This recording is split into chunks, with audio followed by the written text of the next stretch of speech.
being a light worker. Banyak yang nanya, gimana caranya menjadi light worker, kakak? Nah, kamu gak salah video. Kita mulai dari sini dulu, yuk.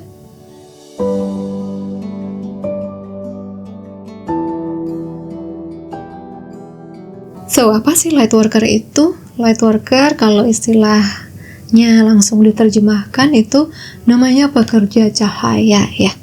Tapi maknanya bisa macam-macam. Bukan yang bekerja di PLN, bukan. Tapi orang-orang yang bekerja untuk kebaikan bersama masyarakat, meningkatkan vibrasi dunia, meningkatkan cinta kasih, dan lain sebagainya. Intinya kayak kemanusiaan, melakukan sesuatu kemanusiaan. Light worker ini bisa banyak kan profesinya, tapi mari kita bedah 3 hal yang bisa bantu kamu mulai masuk ke dalam tujuan, ke dalam panggilan menjadi light worker ini.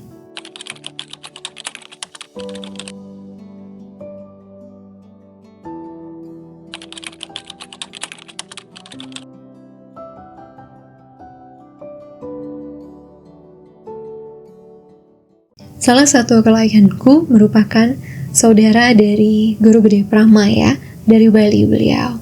Nah, Guru Gede Prama, Pak Gede ini, beliau bilang ada 3 cara menjadi light worker. Ini aku masukin juga ke buku aku loh, karena bagus ya bedahannya. Jadi apa aja tuh cara menjadi seorang light worker? Cara satu adalah menjadi guru, kedua adalah menjadi healer, ketiga adalah menjadi pelayan, servant. Nah, ayo kita bahas satu-satu. Menjadi guru udah jelas lah ya. Menjadi guru secara mentor, guru di sekolah, itu udah light working guys. Karena kan meningkatkan kecerdasan, yang akhirnya meningkatkan vibrasi, membawa cahaya, pengetahuan ke murid-muridnya. Jadi iya, guru adalah cara menjadi light worker. Yang kedua adalah healer, seperti dokter, psikiater, psikolog, konselor kayak Manda, coach juga bisa. Itu adalah seorang healer. Dia membawa cahaya kesembuhan kepada pasien-pasiennya, klien-kliennya. Nah, yang ketiga adalah servant. Ini sebenarnya yang paling banyak loh. Tapi orang-orang miss, orang-orang meleset lihatnya. Yang pertama, bisa menjadi seorang ibu dan ayah. Menjadi orang tua aja adalah pelayan untuk keluarganya, untuk anak-anaknya. Dari situ aja kita udah jadi light worker. Mendidik anak, membawanya lebih cerdas ya, membangun mentalnya, membangun kekuatannya, ilmu agama, ilmu spiritual, itu udah bringing the light, membawa cahaya pada keluarganya. Itu juga light working banget tuh. Yang kedua adalah misalnya literally asisten rumah tangga yang melakukan pekerjaan dengan tulus, melayani majikannya, bosnya, itu udah light working. Dia bantu bersih-bersih ruangan, dia bantu semuanya sampai jadi rapi lagi. Itu light working. You bring the light, cahaya, kebersihan. Kebersihan itu kan bagian daripada iman ya. Jadi yes, itu light working juga. Apapun tipenya. Secara melayani seperti itu, waitress, butler kalau di hotel ya, itu juga adalah servant. Nah, di servant ini juga bisa saja pemuka agama kan? Pemuka agama yang melayani umatnya. Bisa juga seperti Manda yang melayani dengan video-video di publik. Masuk servant juga lah lumayan ya. Meskipun orang lebih senang lihatnya Manda tuh guru. Bukan.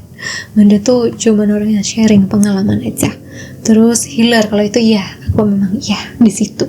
Utamanya di situ gitu loh. Nah, apalagi tuh servant tuh bisa polisi gitu ya, bisa pegawai negeri yang bekerja untuk negara, untuk membantu rakyatnya di bidang-bidang tertentu. bisa juga HRD, bisa juga sales, itu bisa jadi servant juga. Seluruh tipe pegawai kayaknya guys bisa masuk ke sini.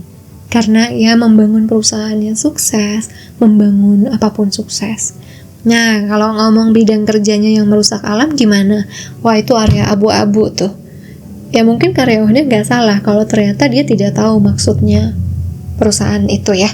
Dia tidak salah karena dia melayani, dia bekerja, berbakti kepada perusahaannya. So, kita ranahnya tuh udah mulai abu-abu tuh. Nggak bisa dilihat manusia begitu aja. Nggak bisa kita judge benar atau salah, begitu saja. Servant itu hampir semua di pekerjaan bisa masuk kategori ini. Nah, itu 3 cara menjadi light worker ya. Kadang-kadang kamu tidak perlu berpikir terlalu harus masuk dunia spiritual untuk benar-benar menjadi light worker. Gak harus. Kalau kita melakukan apapun dengan tulus, dengan bakti, itu kita sudah melakukan light working. Pekerjaan cahaya ya. Jadi, jangan dikotak-kotakan hanya harus jadi tarot reader, harus jadi coach kayak Manda. Coach ini sebenarnya kan bukan ranah spiritual sebenarnya, cuman karena Manda adalah orang yang spiritual, jadi orang mengira menjadi coach itu spiritual. enggak begitu gitu. Tapi ketiganya juga punya challenge. Ketiga tipe ini juga punya tantangan ya. Guru dan healer. Dua ini kalau melakukan spiritual bypassing cek video Manda yang spiritual bypassing ya, itu berbahaya untuk komunitasnya. Itu bisa di depan beda, di belakang beda. Kalau jadi guru dan healer, itu proses dirinya lebih kenceng. Mungkin teman-teman tahu ya, banyak cerita motivator yang ternyata melakukan kriminalitas. Itu bahayanya kalau kita tidak mau memproses diri sendiri. Kalau kita melakukan spiritual bypassing dalam dua peran tersebut. Teori mah gampang ya, dilihat di buku, Google, pakai AI sekarang gampang. Tapi orang yang benar melakukannya itu gak akan bisa dibohongin. Dari caranya menyampaikan, caranya memperlihatkan proses dirinya sendiri.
Tiga cara menjadi light worker. Kira-kira kamu kategori yang mana? Komen di bawah ya. Thank you so much for watching. I'll see you again on the next video. Sending you so much love, red and light. Salam cahaya.